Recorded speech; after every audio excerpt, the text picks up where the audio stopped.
This will be a day long remembered. Now I am the master. Welcome to another episode of Legends and Theories, and welcome to my video looking at the rest of the August 2025 LEGO Star Wars sets.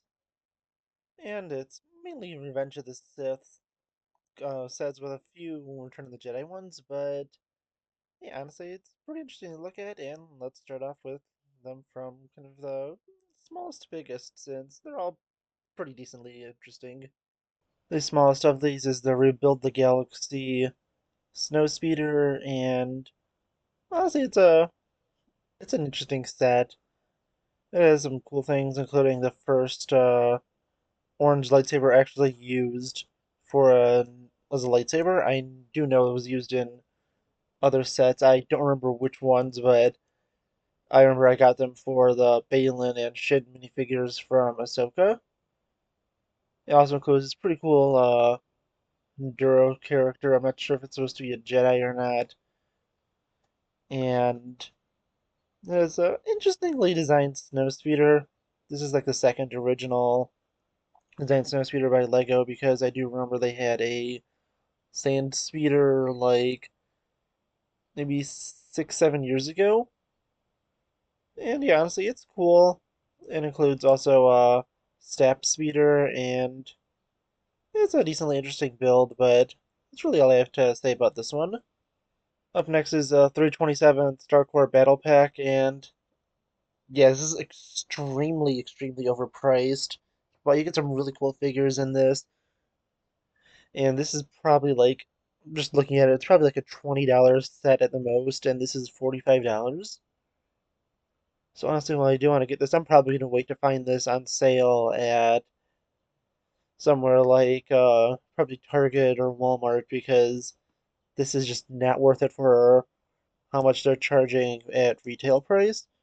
And since this isn't like the greatest ever Clone Legion, it is definitely something I want to get, but I'm gonna hold off until it's gonna be eventually on sale.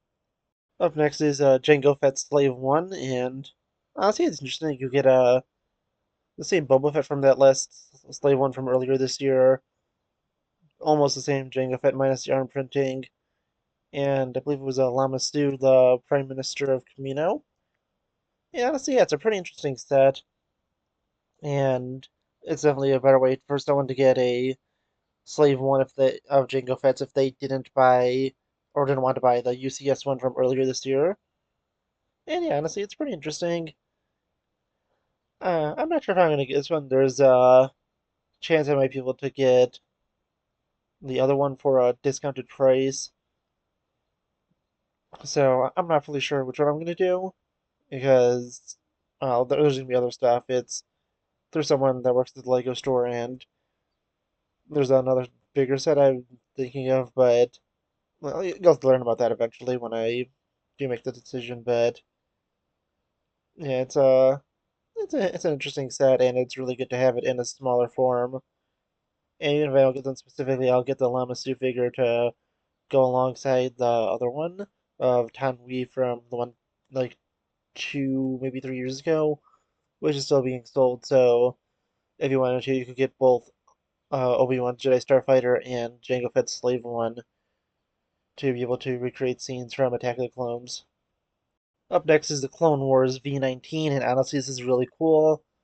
I don't think they've made this set since the original Clone Wars wave back in like 2008, maybe 2009. Is maybe for the second one, but this includes some awesome figures, including the Clone Wars Obi-Wan, which is extremely detailed, a really cool new Ventress figure, and then actually accurately made Phase 1 clone pilot, which is honestly just gonna be really cool to have. Definitely, this is one of the ones I want to get the most of these, and it looks really cool. Again, it's a little overpriced, but everything with Lego has been this year, and honestly, it's a really cool set, and it's a really solid build. Then there's the buildable Wicket, and honestly, he looks solid, but it's just something I'm not really interested in. I do have a bunch of the buildable characters, and there are other ones I do want to get, but this is just isn't one of them. I mean, like I said, it looks good, but I don't think Wicket's really a character that's important enough for me to want to get, and there's just so many other stuff I would rather get that I really wouldn't want to get this one. Up next, we have a Separatist MTT, and this honestly looks great. It doesn't store as many battle droids as older versions, but I still think it looks really great and has the more accurate battle droid rack. And yeah, honestly, it's just a really solid build. It looks really cool, and you could get some stuff to go and add in to make the battle on Felucia, but also this you get Commander Bly to go with the rest of those troopers from earlier, and you could recreate the Order 66 scene where they go and absolutely just obliterate Aayla Secura by massacring her. But yeah, honestly, it's a really cool and solid build, and I think they did a really great job designing it. It's also cool to have those three new commando droids, and really cool to have them back. Now, all we really need is Magna Guards to be reintroduced, and we'll have basically all the CAS droids to be able to recreate, Clone Wars stuff, and it's honestly a really cool thing to have. Then we have the Juggernaut, or as most people know it, Clone Turbo Tank, and this is to recreate another Order 66 scene where the Galactic Marines and Captain Booker go and execute Ki-Adi-Mundi.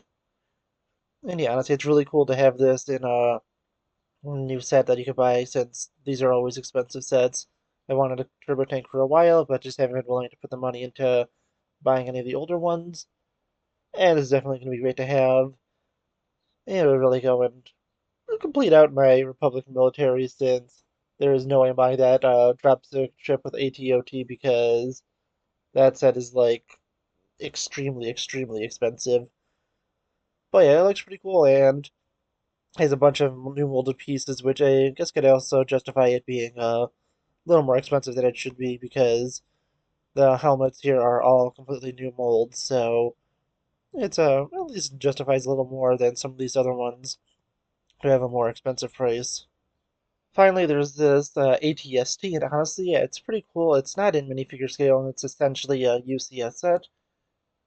Don't really have too much of interest in getting this one, but still, it looks pretty cool, and this is definitely a said it's being released to give people an alternative, cheaper UCS alternative when the one that's supposed to be out later this year is supposed to be a $1,000 Lego Death Star. So they're just giving people an alternate option to have a different display model that they don't have to pay $1,000 for. So yeah, honestly, it looks solid and it's a cool build, but personally, I don't have too much of an interest in getting it. And yeah, honestly, that's really all I think of all these.